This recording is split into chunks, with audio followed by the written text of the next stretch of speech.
శ్రీ వెంకయ్య నాయుడు గారు, గౌరవనీయురాలు కేంద్ర health family welfare సహాయ మంత్రి శ్రీమతి అనుప్రియ పాటిల్ గారు, కేంద్ర గ్రామీణ శాఖాభివృద్ధి కమ్యూనికేషన్ సహాయ మంత్రి గౌరవనీయులు పెమ్మసాని చంద్రశేఖర్ గారు, తెలంగాణ వైద్యారోగ్య శాఖ మంత్రి గౌరవనీయులు దామోదర్ నరసింహ గారు, ఆంధ్రప్రదేశ్ హెల్త్ మినిస్టర్ సత్యకుమార్ యాదవ్ గారు, విశాఖపట్నం పార్లమెంట్ సభ్యులు భరత్ గారు, ఈరోజు మనందరం ఇంత ఉత్సాహంగా ఇక్కడ పార్టిసిపేట్ కావడానికి కారకులైనటువంటి Basavatarakam foundation cancer hospital chairperson అయినటువంటి నటరత్న నందమూరి బాలకృష్ణ గారు, మొన్నటి వరకు సినిమాల్లోనే చప్పట్లు కొట్టేవాళ్ళు, రేపు రాబోయే రోజుల్లో సమాజ సేవలో ఎవరు బాగా చేస్తున్నారంటే దానికి చిరునామాగా బాలకృష్ణ గారు తయారవుతారు. అలాంటి బాలకృష్ణ గారికి మనస్ఫూర్తిగా అభినందనలు, ధన్యవాదాలు. ఈరోజు ఈ యొక్క సంస్థ సక్సెస్ కారణమైనటువంటి డాక్టర్లు, మాజీ ప్రజెంట్ ట్రస్ట్ బోర్డ్ సభ్యులు, సిబ్బంది, దాతలు, అదే మరి క్యాన్సర్ విజేతలు కూడా ఎంతో స్ఫూర్తిదాయకంగా నిలిచారు.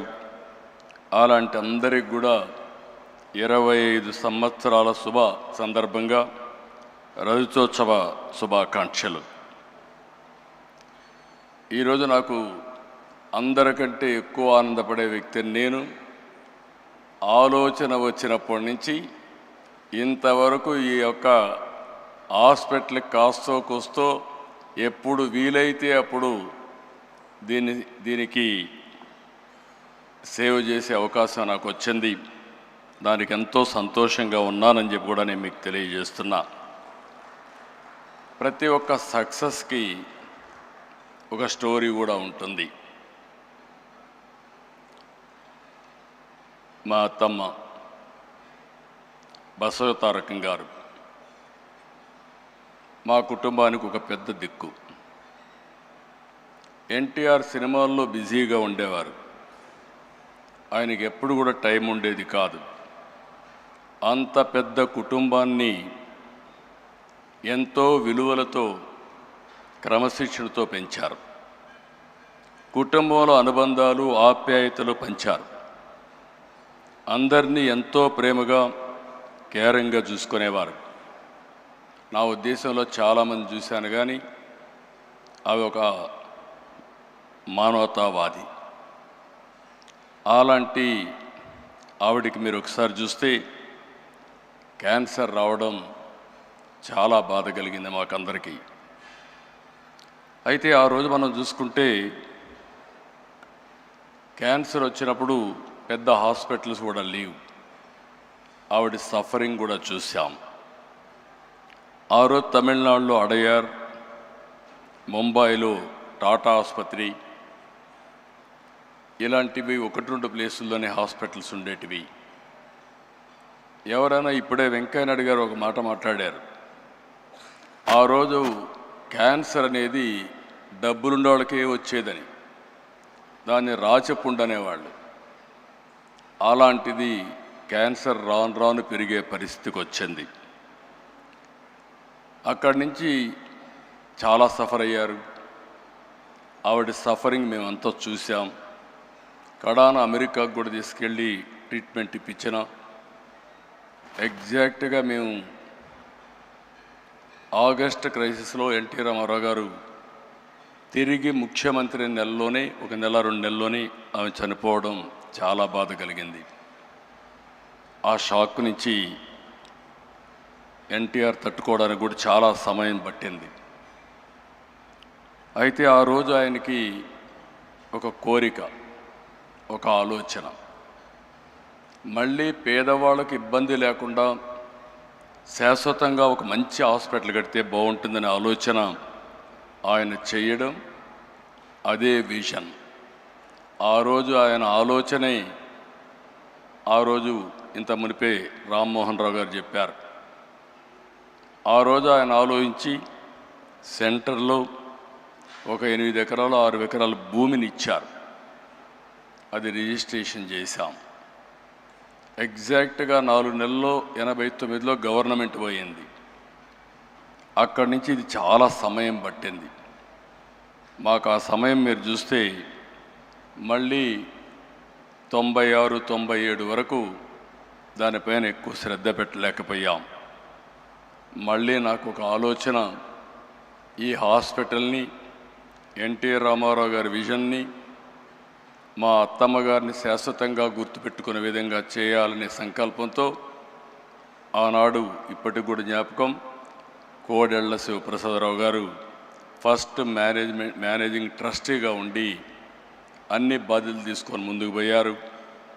అమెరికాలో తులసి గారు అక్కడుండి ఫండ్స్ అన్ని మొబిలైజ్ చేసి వారు కూడా పూర్తిగా సహకరించారు. వీరందరి సహకారంతో ఇప్పుడే డాక్టర్స్ అందరితో మాట్లాడుతున్నా, వీళ్ళందరి సహకారంతో నోరి దత్తాత్రేయ లాంటి డాక్టర్స్ అందరూ కూడా సహకరించారు. చాలామంది ఎన్ఆర్ఐలు, రాజ్యసభ సభ్యులు, వ్యాపారవేత్తల సహకారంతో ఆసుపత్రి నిర్మాణం చేపట్టాం. టాటా ట్రస్ట్ కూడా అడిగితే ఆ రోజుట్లోనే వాళ్ళు కూడా ఉదారంగా సిఎస్ఆర్ ఇచ్చారు. 2000 సంవత్సరంలో ఆనాటి ప్రధానమంత్రి అటల్ బిహార్ వాజ్పేయి మామూలుగా ప్రైవేట్ హాస్పిటల్స్ కానీ ట్రస్ట్ హాస్పిటల్స్ పెద్దగా ముందుకొచ్చి ఇనాగరేట్ చేయలేదు. పిలిచిన వెంటనే ఎన్టీ రామారావు గారి పైన ఉండే అభిమానంతో, అంతేకాకుండా నాకుండే సన్నిహిత సంబంధాలతో ఆయన వచ్చి 100 పడకల ఆసుపత్రి ప్రారంభించాం. అది ఒక ఫౌండేషన్. తండ్రి ఒక మొక్క నాటితే, ఒక ఆలోచన చేస్తే దాన్ని కొడుగ్గా బాధ్యత తీసుకొని బాలకృష్ణ గారు ఈరోజు ఒక మహాకల్పవృక్షంగా తయారు చేసిన ఘనత బాలకృష్ణ గారికి దక్కింది. అయితే ఈరోజు నిరంతరం తపనతో, దీక్షతో ఆసుపత్రిని క్యాన్సర్ బాధితుల పట్ల ఒక దేవాలయంగా మార్చారు. అయితే ఏ వ్యవస్థ అయినా ఒకసారి అనేక సమస్యలు కూడా ఉంటాయి. 20 సంవత్సరాల ప్రస్థానంలో ఎంతోమంది త్యాగంగా ముందుకొచ్చి పనిచేశారు, ఎన్నో విధంగా సేవలు చేశారు.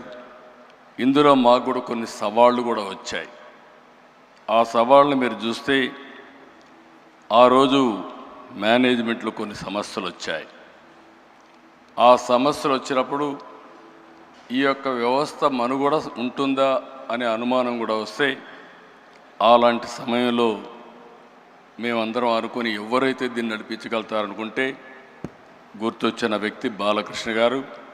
బాలకృష్ణ గారికి 15 సంవత్సరాల మునుపు ఈ బాధ్యత తీసుకుంటే ఈరోజు బ్రహ్మాండంగా పనిచేయడమే కాకుండా రాబోయే రోజుల్లో తిరుగులేని వ్యవస్థగా, అన్స్టాపబుల్గా దీన్ని ముందుకు తీసుకెళ్తున్నారు. ఆయన ఎప్పుడు కూడా బిజీగా ఉంటాడు. సినిమాల్లో ఇప్పుడు కూడా ఈ వయసులో ఎవరు సినిమాల్లో కూడా మామూలుగా రిటైర్ అయిపోయి ఉంటారు, లేదంటే క్యారెక్టర్ ఆర్టిస్ట్గా తయారవుతారు. ఇప్పుడు కూడా ఎవర్ గ్రీన్ హీరోగా డిమాండ్ ఉంది. పిక్చర్లు కూడా బ్రహ్మాండంగా ఆడుతున్నాయి. ఇంకొక పక్క హిందూపూర్ ఎమ్మెల్యేగా కూడా బ్రహ్మాండంగా పనిచేస్తూ మొట్టమొదటి నుంచి ఇప్పటి వరకు గెలిచే నియోజకవర్గం తెలుగుదేశం పార్టీ హిందూపూర్ నియోజకవర్గం. మెజారిటీ కూడా తగ్గడం లేదు. అక్కడ కూడా బ్రహ్మాండంగా చేస్తున్నారు. మామూలుగా బిజీగా ఉండే వ్యక్తులను ఎప్పుడు కూడా ఇలాంటి చేయలేం, పట్టించుకోం. ఒక ప్యాషన్ ఉంది, ఒక ఎంపతి ఉంది, ఒక కంపాషన్తో పనిచేస్తూ ఉంటాడు. ఎంత బిజీగా ఉన్న క్యాన్సర్ ఆసుపత్రికి వెళ్ళడం, ఆయన క్యాన్సర్ పేషెంట్తో వ్యవహరించే తీరు చాలా, అంటే ఆయన మనసులో ఒక ఆవేదన, చేయాలనే తపన, అందువలని ఈ సంస్థ ఈ స్థాయికి వచ్చింది. నేను చాలాసార్లు చాలామందిని చూశాను. ఒక ప్రైవేట్ ఆర్గనైజేషన్ పెడితే కూడా కష్టపడిన ఈ సమయంలో బాలకృష్ణ గారు ఒక నాన్ ప్రాఫిట్ ఆర్గనైజేషన్ పెట్టి ప్రపంచమంతా తిరిగి డొనేషన్స్ కలెక్ట్ చేయడమే కాకుండా సిఎస్ఆర్ కోసం పదే 10 మందికి చెప్పి ఒక సేవాభావంతో ముందుకు పోయారు. దానివల్లనే ఈరోజు ఈ వ్యవస్థ ముందుకొచ్చే పరిస్థితికి వచ్చింది. 25 సంవత్సరాలు ఈరోజు వ్యవస్థ వల్ల వేలాది కుటుంబాలకు ధైర్యాన్ని ఇచ్చింది, వెలుగునిచ్చింది. ఒక చిన్న ముక్కగా పెట్టిన ఇది 650 పడకల ఆసుపత్రి, 250 మంది పైన నిపుణులైన వైద్యులతో బ్రహ్మాండమైన సేవలు అందిస్తున్నారు. ప్రతి సంవత్సరం 3 లక్షలకు పైగా అవుట్ పేషెంట్లు, 90,000కు పైగా ఇన్ పేషెంట్కు సేవలు అందిస్తూ ఉంది. సంవత్సరానికి 8,000 ఆపరేషన్లు చేస్తున్నారు. 22 మందికి ప్రతిరోజు ఆపరేషన్ చేసే పరిస్థితికి వచ్చారు. ఇది మనం చూస్తే ఈ ఆసుపత్రికి వచ్చే ప్రతి రోగి కేవలం ఒక పేషెంట్గా కాదు, అతను ఒక కుటుంబానికి ఆశ. ఆ ఆశను నిలబెట్టే సంస్థ బసవతారకం ఆసుపత్రి. పేద వర్గాలకు నిజమైన గుండె ధైర్యంగా నిలబడిన ఏకైక వ్యవస్థ బసవతారకం వ్యవస్థ. మన రాష్ట్రంలోనే కాదు, తెలంగాణ, అటు 2 రాష్ట్రాలు తెలంగాణ, ఆంధ్రప్రదేశ్, కర్ణాటక, మహారాష్ట్ర, ఒరిస్సా, ఇతర రాష్ట్రాల నుంచి కూడా ఇక్కడికి వస్తున్నారు. ఇంకొక పక్కన మీరు ఒకసారి చూస్తే ప్రివెంటివ్ క్యాన్సర్ కింద 1600 పైన శిబిరాలు పెట్టారు. 3 లక్షల కంటే ఎక్కువ మందిని ప్రీ స్క్రీనింగ్ చేసి మొత్తం స్క్రీనింగ్ అంతా చేసి ముందుకు తీసుకుపోయే పరిస్థితికి వచ్చారు. నర్సింగ్ కళాశాలలు, పారామెడికల్ విద్యా సంస్థల ద్వారా నిపుణులు అందిస్తున్నారు. మొన్నే నా దగ్గరికి వచ్చినప్పుడు అమరావతిలో హాస్పిటల్ పెడతామంటే నేను పూర్తిగా స్వాగతించాను. 1000 పడకల ఆసుపత్రి పెట్టడానికి ముందుకు వచ్చారు. బాలకృష్ణ గారిని, మేనేజ్మెంట్ని మనస్ఫూర్తిగా అభినందిస్తున్నా, స్వాగతిస్తున్నానని చెప్పి కూడా నేను మీకు తెలియజేస్తున్నా. ఇంకొక పక్కన ఈరోజు దేశంలోనే అనుప్రియ పాటిల్ గారు చెప్పారు, క్యాన్సర్ కానీ అదే మరిగా అనేక డిసీజెస్తో బాధపడే కేంద్రం కూడా అనేక విధాలుగా ముందుకు వస్తూ ఉంది. ఒక్క క్యాన్సర్ మనం చూస్తే 2024లో 15 లక్షల మంది పైన క్యాన్సర్ కేసులు వచ్చాయి. ప్రతి సంవత్సరం 9 లక్షల మంది చనిపోతున్నారు. అంటే ఏ విధంగా ఉందో మనం ఒక్కసారి ఆలోచించుకోవాల్సిన అవసరం ఉంది. ఈరోజు మనం కూడా దీని మీద ఆంధ్రప్రదేశ్ అయితే 2 మినిస్టర్స్ కూడా చాలా ఎలాబరేట్గా చెప్పారు. తెలంగాణలో క్యాన్సర్ కోసం ఏం చేస్తున్నామని రాజనరసింహ గారు చెప్పారు. సత్యకుమార్ యాదవ్ గారు ఆంధ్రప్రదేశ్లో ఏం చేస్తున్నాం అవన్నీ కూడా వారు కూడా చెప్పడం జరిగింది. ఈరోజు మనందరం గుర్తుపెట్టుకోవాల్సింది, క్యాన్సర్ బారిన ఎవరన్నా పడితే ఆ కుటుంబమే కుప్పగూలిపోతుంది. మానసికంగా, ఆర్థికంగా చితికిపోతారు. ఎంత ధైర్యంగా ఉన్న వ్యక్తులైనా సరే ఆ కుటుంబంలో ఒక్కసారి క్యాన్సర్ వచ్చిందంటే పూర్తిగా మానసిక స్థైర్యాన్ని కోల్పోయే పరిస్థితి వస్తుంది. ఇలాంటి సందర్భంలో ఇప్పుడు వచ్చినటువంటి 2-3 చూసాం. చాలా ధైర్యంగా వాళ్ళు ఒక సక్సెస్ స్టోరీలు కూడా చెప్పే పరిస్థితికి వచ్చారు. ఎప్పుడైనా సరే బ్రెస్ట్ క్యాన్సర్లో మనం ముందుగా డిటెక్ట్ చేయగలిగితే మనం చాలా వరకు నివారించుకునే పరిస్థితి ఉంటుంది. దీనికోసం ప్రివెంటివ్, ప్రిడిక్టివ్, క్యూరేటివ్ విధానాన్ని మనం అవలంబించాల్సిన అవసరం ఉంది. నేను ఒకటే బసవతారకం హాస్పిటల్ మేనేజ్మెంట్ని కోరుతున్నా. ఆ రోజుటి నుంచి ఈ రోజు వరకు చూశాను, సమైక్య ఆంధ్రప్రదేశ్లో కూడా ఈ హాస్పిటల్కి అన్ని ప్రభుత్వాలు ఆదరణ చూపించాయి. విడిపోయిన తర్వాత కూడా 2 ప్రభుత్వాలు, ఏ ప్రభుత్వాలు వచ్చినా అందరూ కూడా సహకరించారు. ఆ విధంగా సహకరించిన అన్ని ప్రభుత్వాలకి, అన్ని పార్టీలకి మనస్ఫూర్తిగా అభినందనలు తెలియజేస్తున్నా. మనం గుర్తుపెట్టుకోవాల్సింది, ఈ ఆర్గనైజేషను నాన్ ప్రాఫిట్ ఆర్గనైజేషన్. ఈరోజు దేశంలో కొన్ని మోడల్స్ రావాల్సిన అవసరం ఉంది. పబ్లిక్ హెల్త్ ఒకటే, గవర్నమెంట్ ఒకటే, హెల్త్ సెక్టర్లో అందరూ ఆరోగ్యాన్ని కాపాడలేం. ఇటీవల ప్రైవేట్ సెక్టర్లో కూడా చాలా హాస్పిటల్స్ వస్తున్నాయి. అయితే ప్రైవేట్ సెక్టర్లో వచ్చే హాస్పిటల్లో లాభార్జన ఉంటుంది, షేర్ హోల్డర్స్ కానీ అన్ని విధాలుగా. అలాంటి సమయంలో నాన్ ప్రాఫిట్ ఆర్గనైజేషన్స్ రాగలిగితే, సమర్థవంతంగా పనిచేయగలిగితే నిజమైన పేదలకు నిజమైన వైద్య సేవలు జరిగే పరిస్థితి వస్తుంది. అది రావాలంటే బసవ తారకం లాంటి నాన్ ప్రాఫిట్ ఆర్గనైజేషన్స్ ఇంకా ఎక్కువ రావాలని మనస్ఫూర్తిగా ఆకాంక్షిస్తున్నాను. అది వచ్చినప్పుడే ఇవన్నీ కూడా సాధ్యం అవుతాయి. ఇక్కడ ఈ సందర్భంలో నేను ఒక్క విషయం ఇక్కడ చెప్పాలి. ఎన్టీఆర్ వేసిన ఫౌండేషన్ ఇప్పటికే కొంతమంది చెప్పారు. మేము ఆయన ఆశయాల కోసం ఒక రాజకీయ పార్టీలో పనిచేస్తున్నాం. ఒక ఫిల్మ్ యాక్టర్గా బాలకృష్ణ గారు బసవ తారకం ఆసుపత్రిని బ్రహ్మాండంగా నడిపిస్తున్నాడు. ఇంకొక పక్క డాక్టర్ అయినటువంటి మా మిస్సెస్ భువనేశ్వర్ గారు ఎన్టీఆర్ మెమోరియల్ ట్రస్ట్ పెట్టి, ట్రస్ట్ ద్వారా తలసేమియా కానీ, ఎడ్యుకేషన్ కానీ అనేక సేవా కార్యక్రమాలు చేస్తున్నారు. ఇవన్నీ చూసినప్పుడు ఒక వినూత్నమైన కార్యక్రమాలకు నాంది పలికారు. ఇద్దరు పిల్లలు కూడా కొడుకు తల్లి పేరు పెట్టుకొని సేవా కార్యక్రమాలు చేస్తే, కూతురు తండ్రి పేరు పెట్టుకొని సేవా కార్యక్రమాలు చేసే ఏకైక కుటుంబం ఎన్టీఆర్ కుటుంబం. ఇద్దరికీ డబ్బులు అవసరం లేదు. బాలకృష్ణ గారు ఈ సమయం పెడితే ఇంకొక సినిమాలో యాక్ట్ చేసి ఇంకొంచెం డబ్బులు వస్తాయి. ఆవిడ ఈ సమయం ఖర్చు పెట్టి నేరుగా పోయి హెరిటేజ్లో కూర్చుని డబ్బులు వస్తాయి. కానీ ఇద్దరు కూడా ఇక్కడ పేదలకు సేవ చేసినప్పుడు ఉండే ఆనందం అక్కడ వ్యాపారం చేసినప్పుడు కానీ, యాక్టింగ్ చేసినప్పుడు వచ్చే డబ్బులతో కాదు. అది ఆ రోజు ఆ కుటుంబం యొక్క విశిష్టత అని చెప్పి కూడా నేను మీకు తెలియజేస్తున్నా. ఆ పుణ్య దంపతులు ఎక్కడున్నారు, స్వర్గం నుంచి నిండు మనసుతో ఆశీర్వదిస్తారు. ఆ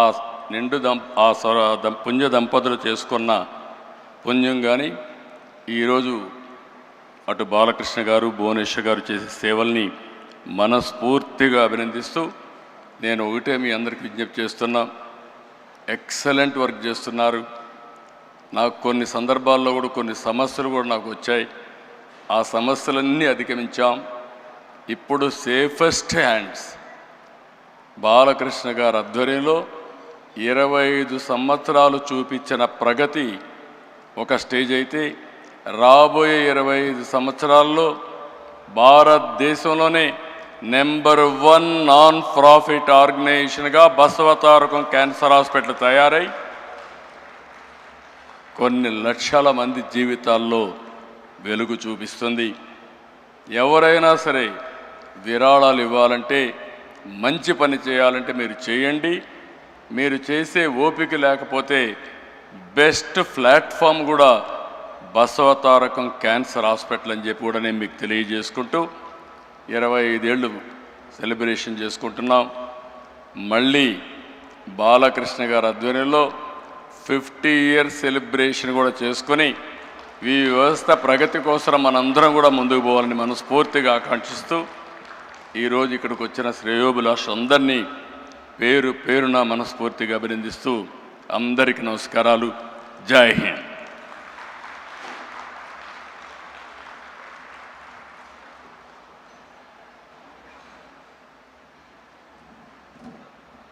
Thank you, sir. Thank you very much. On that note, may I request Chairman Garu to felicitate the Honorable Chief Minister of Andhra Pradesh, Sri Nara Chandrababu Naidu Garu.